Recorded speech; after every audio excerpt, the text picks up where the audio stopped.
Good evening, children. This is Push English and I'm Renuka Singh. So, here I am with the chapter Silk Road. I have already uploaded 2 videos. The first one discussing the overview about the chapter, and the second one was line to line explanation.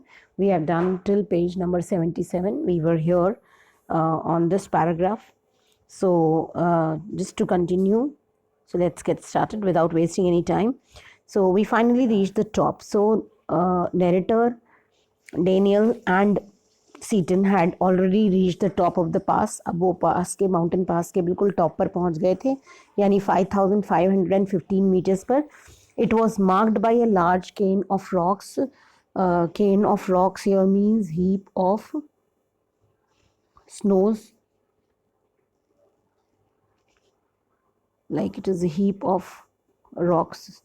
You can say festooned with the white silk scarves. Festoon means decorated. तो इन्होंने एक ऐसा पत्थरों का एक टीला देखा जिस पर बहुत सारे स्कार्फ्स, सिल्क के वाइट स्कार्फ्स बंधे हुए थे और प्रेयर फ्लैग्स जो है वो सजे हुए थे. रैग्ड का मतलब होता है अनइवन, बहुत ही अनइवन तरीके से, ठीक है. And we all took a turn round the cairn. इन्होंने भी एक पूरी जैसे परिक्रमा करते हैं उस तरीके से उसका चक्कर काटा कैन का, और in a clockwise direction as is the tradition. क्योंकि सीटन ने ये बताया कि यहाँ पर ट्रेडिशन है इसके चक्कर काटने का, तो उसी तरीके से नैरेटर और डेनियल ने भी किया. Tsetan check the tyres on his vehicle. तब तक सीटन ने टायर्स चेक कर लिए अपने व्हीकल के. He stopped at the petrol tank. उसके बाद से वो पेट्रोल टैंक के पास रुके और उन्होंने पार्शली थोड़ा सा अनस्क्रू किया टॉप से, ताकि उसमें से एक लाउड हिस की आवाज़ आई. It emitted means made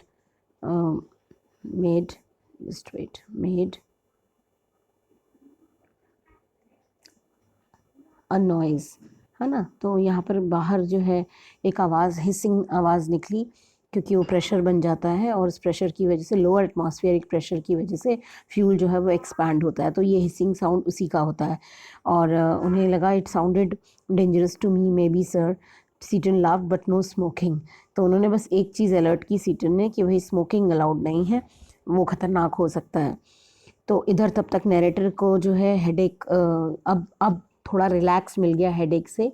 it soon cleared as we career down the other side of the pass. Career down का मतलब होता है मूव्ड डाउन रैपिडली, है ना, जल्दी से नीचे की तरफ उतरना. तो जैसे जैसे अब वो नीचे उतर रहे थे तो अब उनका हेडेक जो है क्लियर हो गया, ठीक हो गया था.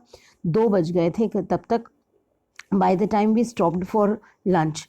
2 बज चुके थे. अब इन्होंने लंच के लिए रुकना था, तो इन्होंने हॉट नूडल्स खाए लॉन्ग कैनवस टेंट में. और ये टेंट जो था उनके वर्क मतलब कहाँ पर इरेक्ट किया गया था, कहाँ पर बना हुआ था.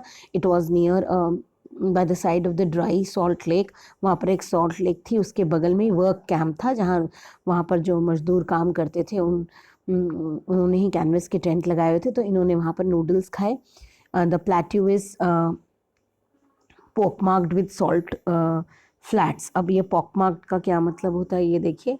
पॉकमार्क्ड का मतलब होता है कि इट इज़ कवर्ड विथ, एक second, it is covered with pot holes, है ना, उसको हम कहते हैं कवर्ड विथ पॉट होल्स. तो कहीं कहीं दूर दूर, थोड़ी थोड़ी दूर पर सॉल्ट फ्लैट्स थे और ब्रैकिश लेक्स थे. तो सॉल्ट फ्लैट्स क्या होते हैं? सॉल्ट फ्लैट्स होते हैं ऐसे places which are covered with shallow salt water. तो कहीं ना कहीं जो है पानी के जो लेक थे शैलो, यानी जो है बहुत छिछला, बहुत गहरा नहीं होता है सॉल्ट लेक. ऐसी जगहों को वहाँ पर सॉल्ट फ्लैट्स कहते हैं. और दे आर वहाँ पर ब्रैकिश लेक्स होते हैं, यानी जिनका पानी जो है बहुत गहरा नहीं होता. वेस्टिजेस ऑफ दी टेथिस ओशियन. और कहा जाता है कि ये सॉल्ट फ्लैट्स और ये लेक्स जो हैं they are vestiges of Tethys ocean. Vestiges का क्या मतलब होता है? वेस्टिजेस का मतलब होता है रिमेनिंग पार्ट. वेस्टिजेस का मतलब होता है रिमेन्स, ठीक है. तो वेस्टिजेस मतलब रिमेन्स. तो कहा जाता है ये टेथिस ओशियन के रिमेन्स थे, जो एक ज़माने, मतलब इसकी भी एक हिस्ट्री है, वो मैं बता दूं आपको. टेथिस ओशियन जो है वो तिब्बत को बॉर्डर करता है. कहा जाता है कॉन्टिनेंटल कॉलिजन से पहले हुआ ये था कि जब कॉन्टिनेंटल कॉलिजन हुआ तो तिब्बत ओरिजिनेट हुआ और जो है थोड़ा सा ऊपर की तरफ उसने ओशन को लिफ्ट किया, इस टेथिस ओशन को, और उसके बाद वहीं पर तिब्बत बना। ठीक है, तो this is very very important, please keep it in mind. और उसके बाद से है this one was a hive of activity, और यहाँ पर काफ़ी गहमा गहमी, काफ़ी चहल पहल थी। मैन विद पिक एक्सेस, यहाँ पर बहुत सारे ऐसे लोग नज़र आ रहे थे पिक एक्सेस के साथ, अपने शॉवल्स के साथ, यानी उन्होंने शॉवल्स होते हैं, बेलचा बोलते हैं, उससे कोई मतलब पत्थर वगैरह उठाते हैं या रेत वगैरह उठाते हैं, उनको हम शॉवल्स बोलते हैं। और पिक एक्सेस भी जो होते हैं वो एक तरीके से जिसको हम बोलते हैं, हिंदी में तो गैंती बोलते हैं इसको, आई होप आप जानते होंगे इसको। And they were trudging back, और ये सारे मैन जो लेबरर्स थे, they were trudging back and forth. Trudging means walking, tiredly, थके हुए एकदम, काम धाम करके बहुत थक गए थे, तो बहुत थकान में चल रहे थे। और इन्होंने भी लंबे लंबे शिपस्किन कोट्स और बूट्स पहने हुए थे, सॉल्ट इंक्रस्टेड बूट्स होते हैं जब ये लोग काम करते हैं, तो उसमें उसकी वजह से सॉल्ट पूरा उनके जूतों पर लगा हुआ था, तो इंक्रस्टेड का यहाँ मतलब है कवर्ड। ठीक है, ऑल वोर सनग्लासेस अगेंस्ट द ग्लेयर, सब ने सनग्लासेस पहने हुए थे, क्योंकि ग्लेयर, ग्लेयर मतलब होता है ब्लेयर, ब्राइट सनलाइट है ना, ब्राइट सनलाइट को हम ग्लेयर कहते हैं। वो आँखों में ना चुभे या आँखों में धूप बहुत ना लगे, इसलिए उन्होंने सब ने सनग्लासेस पहनी हुई थी। और बड़े बड़े ब्लू ट्रक्स थे, खूब बड़े बड़े, उनका पूरा एक हुजूम था, झुंड में वो खड़े हुए थे। और उसमें चारों तरफ सिर्फ और सिर्फ वाइट लेक, यानी वाइट लेक क्यों कह रहे हैं, क्योंकि एक तो बर्फ़ है, उसके बाद से सॉरी बर्फ़ नहीं, नमक है, तो हर तरफ नमक का जो है पाइल या हीप या ढेर लगा हुआ था। तो चारों तरफ जहाँ भी नज़र दौड़ाइए आप सफ़ेद सफ़ेद सॉल्ट नज़र आएगा। आफ्टरनून होते होते तक ये लोग होर पहुँच गए। होर एक छोटा सा टाउन है, ठीक है, एक छोटा सा टाउन है जो कि पीछे की तरफ है मेन ईस्ट वेस्ट हाईवे पर। और यहाँ पे लासा से कश्मीर तक पुराने ज़माने में एक ट्रेड रूट था ये। तो होर के बारे में आगे हम और अच्छे से पढ़ेंगे नेक्स्ट पैराग्राफ में। उससे पहले जैसे ही होर पहुँचे तो Daniel who was returning to Lhasa, Daniel जो है अब यहाँ से लासा जा रहे थे, और found a ride in a truck so Tsetan, तो उन डेनियल को अब लासा जाना था। और आगे उन्हें जो है एक लिफ्ट मिल गई एक ट्रक में, तो सीटन और नैरेटर ने उनको फेयरवेल बिड किया सॉरी, और outside a tyre repair shop. तो उसके बाद से दोनों के रास्ते अलग हो गए, वो लासा चले गए डेनियल, और सीटन और नैरेटर आगे बढ़े माउंट कैलाश की तरफ। We had suffered 2 punctures in the quick succession on the drive down from the salt lake and Seaton was eager to have them fixed. बीच में 2 पंक्चर्स हो चुके थे अब तक लगातार, सॉल्ट लेक से लेकर यहाँ तक। तो सीटन काफ़ी ईगर थे, क्यूरियस थे कि वो इस पंक्चर को फिक्स कर दें, नहीं तो आगे चल के प्रॉब्लम हो जाएगी, क्योंकि अब उनके पास कोई स्पेयर टायर्स नहीं थे। सेकेंड टायर, उसके अलावा द सेकेंड टायर ही change had been replaced by the one that was as smooth as my bald head. तो निक मिडल्टन चूँकि गंजे थे, तो उन्होंने यहाँ थोड़ा सा एक लाइट हार्टेड बात की है कि सेकेंड टायर वो ऑलरेडी रिप्लेस कर चुके थे, फर्स्ट वाले को रिप्लेस कर सकते थे सेकेंड से, और वो उतना ही स्मूथ था जैसे कि इनका गंजा सर। ठीक है, अब आगे उन्होंने बताया होर के बारे में। होर कैसी जगह थी? Hor was a grim miserable place. तो ये बहुत इंपॉर्टेंट है पूरा पैराग्राफ बच्चों, इसको खूब अच्छे से आपने लर्न कर लेना है, हाईलाइट कर लेना है। ग्रिम एक मिजरेबल प्लेस था। It was there was no vegetation, वहाँ पे बिल्कुल पेड़ पौधे नहीं थे, सिर्फ हर तरफ क्या नज़र आ रहा था, डस्ट और रॉक्स, और ऐसा लगता था सालों से वहाँ सिर्फ रिफ्यूज यानी कूड़ा करकट ही नज़र आ रहा था। Which was unfortunate given that the town set on the shore of lake Mansarovar. और बहुत बदकिस्मती की बात थी कि लेक मानसरोवर जो कि तिब्बत का सबसे, it is suppose to be the most venerated stretch of water, जिसको सबसे होली मानते हैं हम, जिसको सबसे ज़्यादा पवित्र मानते हैं। वेनरेटेड का मतलब होता है होली एंड सेक्रेड, ठीक है, सेक्रेड। और ऐसे लेक के पास इतना गंदगी का जमा होना was really shameful and unfortunate. खैर एंशियंट हिंदू और बुद्धिस्ट कॉस्मोलॉजी के अनुसार लेक मानसरोवर 4 इंडियन रिवर्स, कौन कौन सी हैं ये 4 नदियाँ, इंडस, गैंजेस यानी गंगा नदी, सतलज और ब्रह्मपुत्र, इन चारों नदी का ओरिजिन था ऐसा माना जाता है।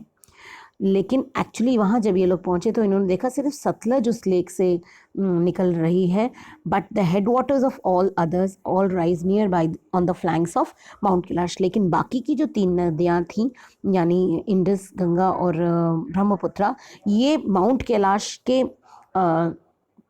जो है फ्लैंक से ओरिजिनेट हो रही थी और कहीं ना कहीं ये चीज़ें बहुत ही अट्रैक्टिव लग रही थी, बहुत ही खूबसूरत दिख रहा था वहाँ पर। We were within striking distance of the great mountain, और सामने ही mount Kailash. I was eager to forge ahead, ये बस तुरंत वहाँ पहुँचना चाहते थे। He wanted to just go quickly but I had to wait, लेकिन इनको इंतज़ार करना पड़ा क्योंकि सीटन ने बताया कि आप ऐसा करिए, होर में सिर्फ एक ही कैफ़े है और प्लीज़ वहाँ जाकर आप थोड़ा सा चाय पी लीजिए।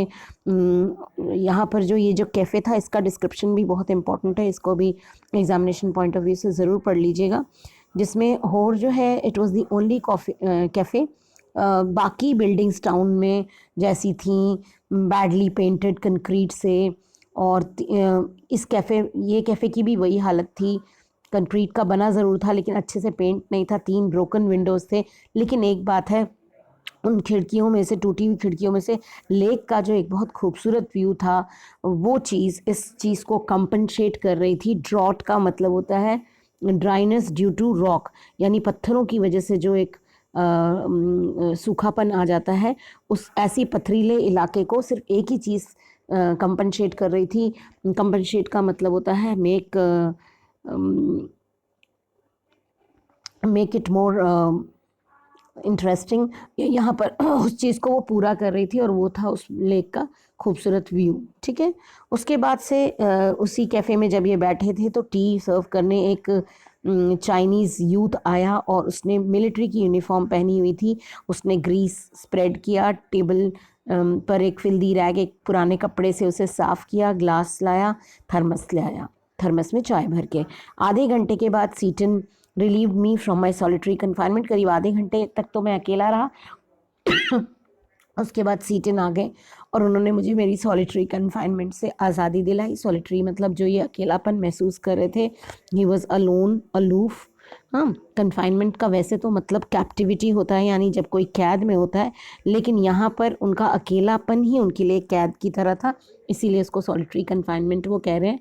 We drove past a lot more rocks and rubbish westwards out of town towards mount Kailash. उसके बाद ये आगे बढ़े, आगे और ज़्यादा पथरीला रास्ता था, रबिश था, और ये टाउन के वेस्टवर्ड्स की तरफ गए और वहाँ पर आगे माउंट कैलाश की तरफ बढ़ गए। अब इनका जो एक्सपीरियंस था नरेटर का होर में, वो बहुत ही कंट्रास्ट था। It was completely different from the legends that have been read. Legends में इसलिए कह रही हूँ, यहाँ पर लेजेंड वर्सेस रियलिटी कह सकते हैं, यानी अब तक जो हमने कहानियाँ सुनी थी उसके अनुसार 2 जो मॉन्क्स थे, इकाई कावागुची और दूसरे थे स्वेन हेडन, जो कि स्वीडन के थे। ये दोनों ही, एक जापानीज़ मॉन्क थे और ये स्वीडन के थे। तो ये दोनों ही ट्रैवलर्स जब यहाँ आए थे, मॉन्क जब यहाँ आए थे, इकाई 1900 में आए थे और कुछ सालों के बाद स्वेन हेडन आए थे। तो इकाई जो है उस लेक मानसरोवर की सैंक्टिटी को देख करके, सैंक्टिटी का मतलब होता है सेक्रेडनेस, पवित्रता, प्योरिटी, सेरेनिटी, कुछ भी कह सकते हैं आप। ठीक है, उस सेक्रेडनेस को महसूस करके ही बर्स्ट इनटू टीयर्स, वो रोने लग गए। कुछ सालों बाद जब स्वेन हेडन आए तो उन्होंने भी इस हैलोड का मतलब होता है बच्चों होली, यानी उस पवित्र पानी को देख करके उनके ऊपर भी वैसा ही कुछ इफेक्ट हुआ। हाँ, वो सेंटिमेंटल आउटबर्स्ट नहीं हुए, यानी कि वो रोने नहीं लगे, लेकिन he was also impressed and inspired by the beauty of lake Mansarovar.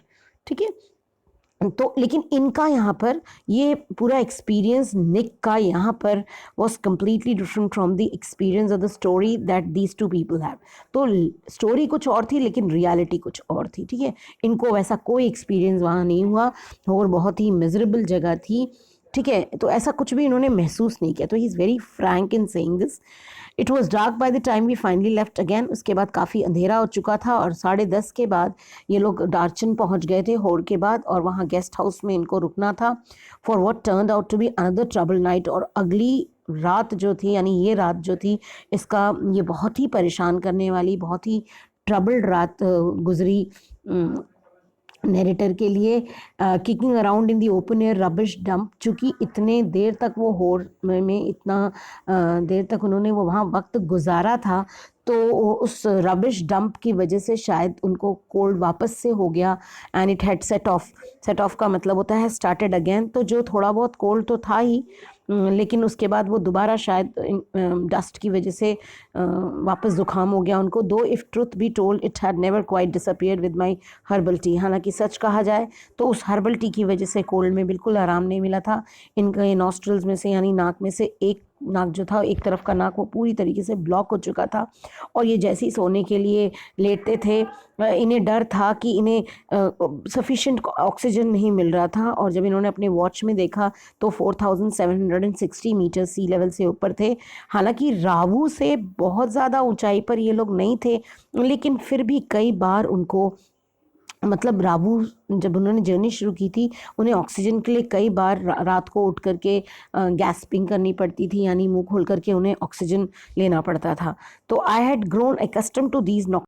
तो अब इस तरीके के नॉक्टर्नल डिस्टर्बेंसेस के आदी हो चुके थे, लेकिन फिर भी ये डरे रहते थे। काफ़ी थके हुए थे, भूख लगी हुई थी।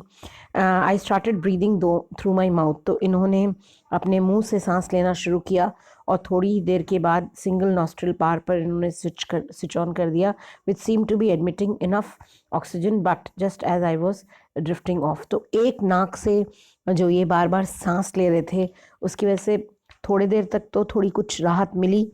उसके बाद से आई वोक अप अब्रप्टली, लेकिन उसके बाद से फिर इनकी नींद तुरंत टूट जाती जब प्रॉब्लम होने लगती थी। ड्रिफ्टिंग ऑफ का मतलब होता है फॉलिंग अस्लीप, यानी नींद आ जाना।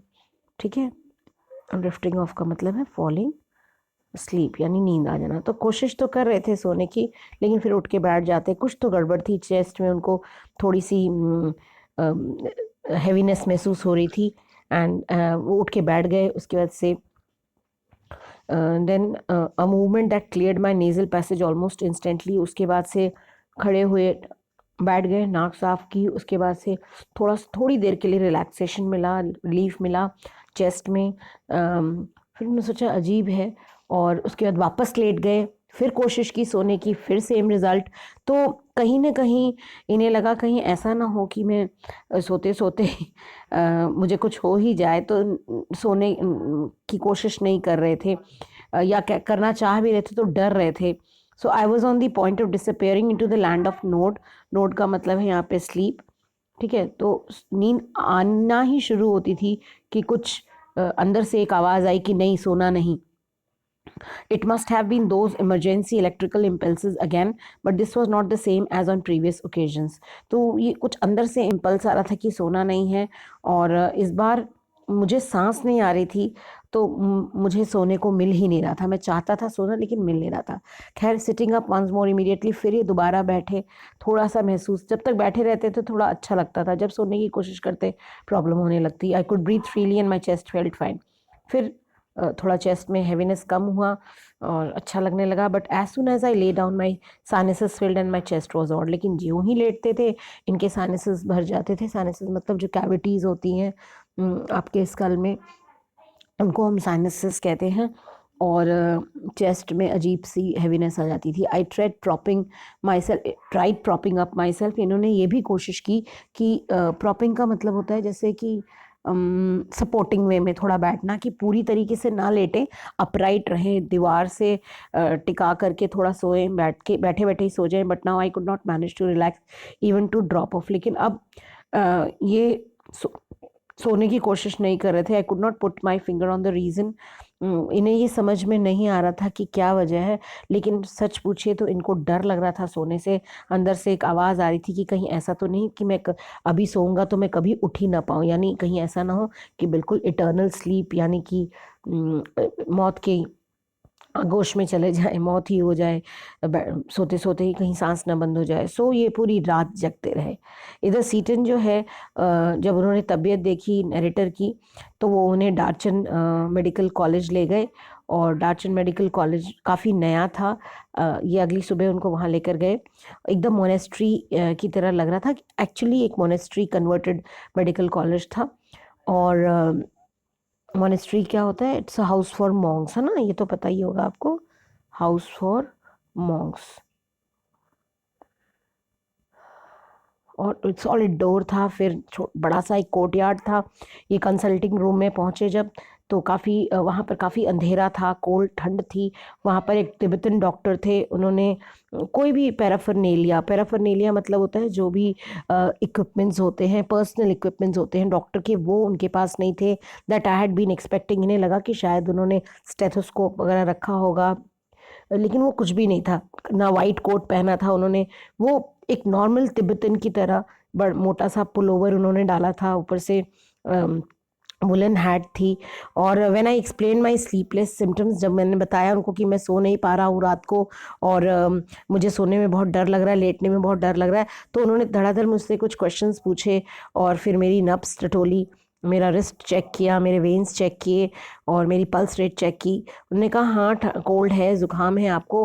ही said finally through Tsetan a cold and the effects of altitude. और उन्होंने कहा कि ठंड ज़ुकाम तो है ही है, लेकिन ये एल्टीट्यूड यानी ऊंचाई पर जब सब लोग नहीं इस तरीके से बर्दाश्त कर पाते, तो उसके सिम्टम्स हैं। मैं आपको कुछ खाने के लिए दे देता हूँ, यानी मेडिसिन दे देता हूँ। I asked him if I thought I would recover enough to be able to do the kora. उन्होंने सोचा कि मैं पूछ लूँ क्या, कि क्या मैं कोरा कंप्लीट कर भी पाऊंगा कि नहीं, कहीं ऐसा तो नहीं कि मैं रास्ते में ही मुझे कुछ हो जाएगा। तो oh yes, he said you will be fine. और उन्होंने पूछा जब, तो उन्होंने कहा अरे नहीं, बिल्कुल घबराइए मत, बिल्कुल सब कुछ ठीक होगा, ठीक है।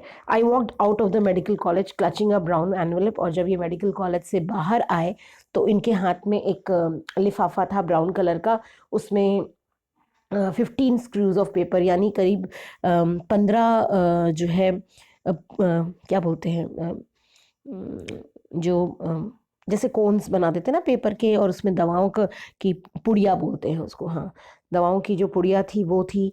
और शायद 15 बाहर उनको खाना था। इन्हें 5 डे का कोर्स मिला था, 5 3 15, यानी कि 5 दिन में 3 बार, यानी कि सुबह शाम दोपहर ऐसे खाना था। तिब्बतन मेडिसिन थी कोई, विच आई स्टार्टेड राइट अवे। और इन्होंने तुरंत खाना उसको शुरू कर दिया, और ब्रेकफास्ट लिया, उसके बाद एक पुड़िया खोली और खाया। तो उसमें कुछ ब्राउन कलर का पाउडर था, जो इन्हें हॉट वाटर के साथ यानी गर्म पानी के साथ खाना था। सिनेमन की तरह लग रहा था, ठीक है, दालचीनी की तरह लग रहा था। The contents of the lunch time, उसके बाद बेड टाइम पैकेजेस, मतलब ब्रेकफास्ट का, लंच का, बेड टाइम का, सबका पैकेज अलग अलग बना हुआ था, और बड़ी आसानी से उसको आइडेंटिफाई कर ले रहे थे। Both content small and spherical brown pellets.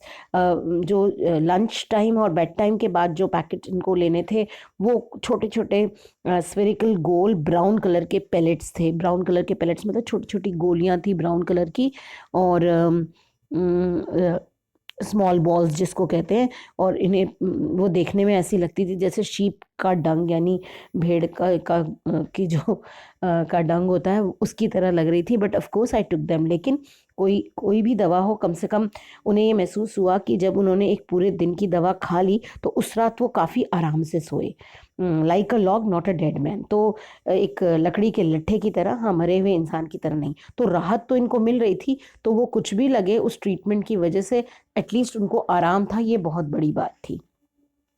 उसके बाद से once he saw that I was going to leave Tsetan left me to return to Lhasa. जब सीटन को ये एहसास हुआ कि अब जाना चाहिए, तो जाने से पहले पहले तो वो लासा लौटना लौटना चाहते थे। और एक बुद्धिस्ट होने के नाते सीटन ने कहा कि he knew that it didn't really matter if I passed away. उनका वो जानते थे कि इससे कोई फ़र्क नहीं पड़ेगा अगर मेरी मतलब मौत भी हो जाए, but he thought it would be bad for business. लेकिन उनके बिजनेस के लिए ख़राब होगा ये चीज़, क्योंकि ये उनकी जिम्मेदारी थी जब वो उनको लाए थे। तो डार्चन होड़ की तरह इतना हॉरिबल नहीं लग रहा था, खास करके एक अच्छी नींद जो उन्होंने रात में ले ली थी उसकी वजह से। इट वॉज स्टिल डस्टी, अभी भी डार्चन में डस्ट तो वैसे ही था, पार्शियली डिरिलिक्ट, डिरिलिक्ट का मतलब होता है जिस चीज़ को अबंडन कर दिया गया हो, यानी अब वो यूज़ में ना हो, ठीक है ना, अबंडन बोलते हैं। और कहीं कहीं रूबल और रिफ्यूज़ का थोड़ी थोड़ी दूर पर आपको रबिश और कूड़े का ढेर, वेस्ट और रबिश का ढेर दिख जाएगा। लेकिन सूरज जो है काफ़ी क्लियर था, it was clearly shining in the blue sky and the outlook across the plain to the south gave me a vision of the Himalayas. और मैं दूर से इस प्लेन एरिया से साउथ की तरफ जब देखता था तो मुझे हिमालयाज नज़र आ रहे थे, और कमांडेड बाय, मतलब दे वर डोमिनेटेड बाय, जितने पहाड़ थे वहाँ सब के सब बड़े ह्यूज और स्नो कैप्ड थे, यानी उन पर बर्फ़ पड़ी हुई थी। गुरला मंदाता एक ऐसा ही पहाड़ है जो वहाँ से बिल्कुल नज़र आ रहा था, with just a wisp of cloud suspended over it's summit. और सिर्फ एक विस्प का मतलब होता है स्ट्रैंड ऑफ, यानी कि बादलों से पूरा ढका हुआ। सस्पेंडेड का मतलब हैंग आउट होता है, हैंगिंग होता है, हैंगिंग डाउन। और उसके पीक पर बादलों का एक पूरा समूह नज़र आ रहा था। तो इस टाउन में, the town had a couple of rudimentary general stores, इक्के दुक्के, रूडिमेंट्री मतलब बचे खुचे, बहुत ही पुराने से दिखने वाले जनरल स्टोर्स थे। और उसमें चाइनीज़ सिगरेट और सोप और बाकी की बेसिक जो ज़रूरत के सामान होते हैं वो बिक रहे थे। फिर कहीं कहीं वहाँ पर प्रेयर फ्लैग्स बिक रहे थे। तो इन फ्रंट ऑफ वन, एक ऐसी जनरल स्टोर के आगे जाके जब ये खड़े हुए तो लोग इकट्ठा हुए वहाँ पर आफ्टरनून के वक्त for a game of pool. वो वहाँ पर पूल एक गेम होता है वो खेल रहे थे। एक बैटर्ड सी पुरानी सी टेबल थी जो which was looking supremely incongruous. Supremely का मतलब बिल्कुल आउट ऑफ प्लेस लग रही थी। वो इनकॉन्ग्रेस का मतलब होता है आउट ऑफ प्लेस, बिल्कुल वहाँ पे सही नहीं लग रही थी। और ओपन एयर में एक टेबल उन्होंने खुले मैदान में लगाया हुआ था। औरतें जो थीं वो वहीं बगल के एक ब्रुक में, यानी नदी में, अपने उस आइसी वाटर में अपने लंबे बालों को धो रही थी। That babble down past my guest house. Guest house से के बगल से वो नदी का पानी गुजर रहा था, उसमें बर्फीला पानी ज़्यादा था। Darchen felt relaxed. डार्चन में लेकिन थोड़ा सा हड़बड़ाहट नहीं थी, रिलैक्सेशन था। For me it came with a significant drawback, there were no pilgrims. लेकिन डार्चन में सिर्फ एक ही चीज़ ख़राब थी, और वो ये कि मुझे कहीं कोई पिलग्रिम्स नहीं नज़र आ रहे थे। I had been told that, मुझे ये बताया गया था कि जो इस हाइट पर पिलग्रिमेज सीज़न में जो है जब सीज़न होता है तो टाउन पूरा भरा पड़ा रहता है विजिटर्स से। Many brought their own accommodation, कुछ तो साथ में ही बड़े बड़े टेंट लेकर चलते थे। Enlarging the settlement round its edges as they set up their tent with spill down on to the plane.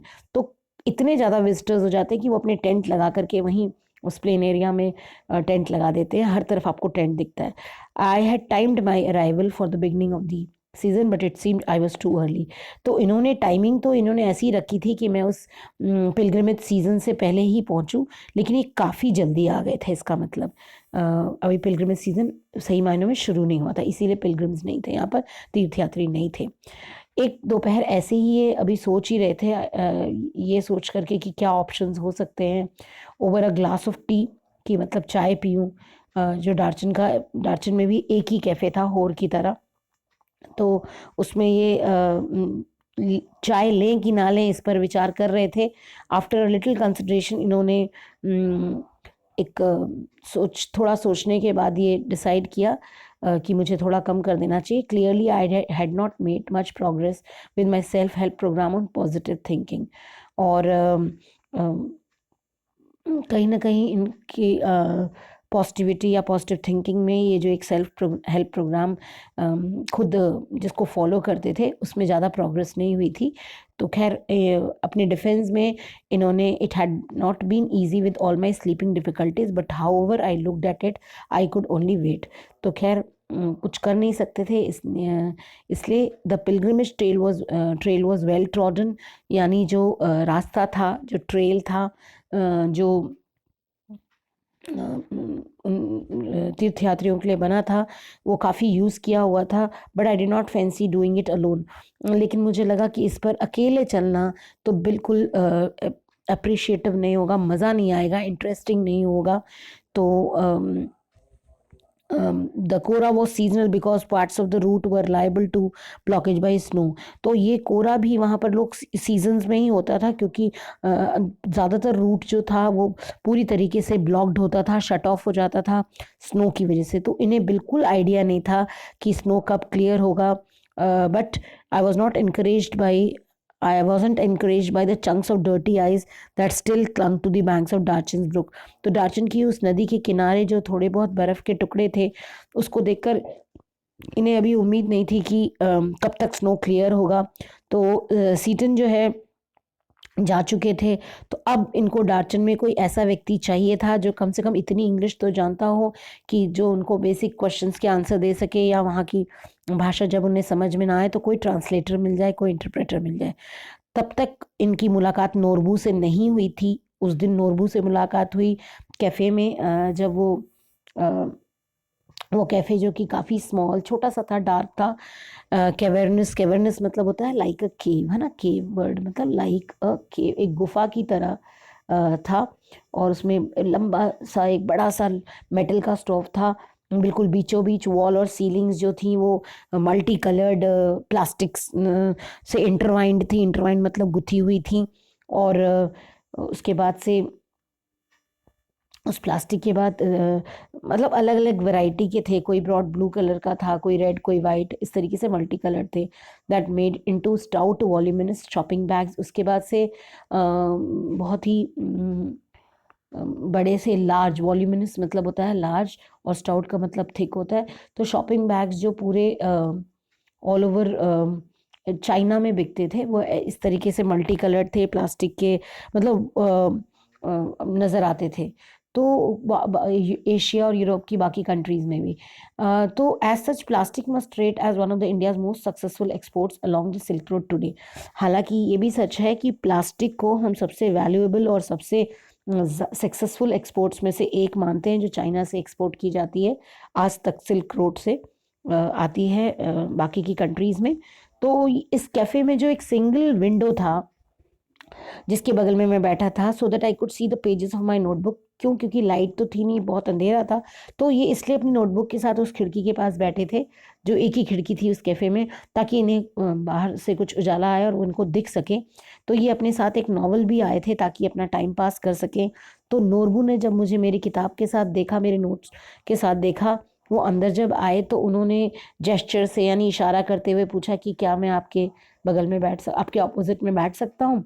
रिकेटी table, रिकेटी table का मतलब होता है जो कि बहुत ही इनसिक्योर है, खस्ता हालत में है।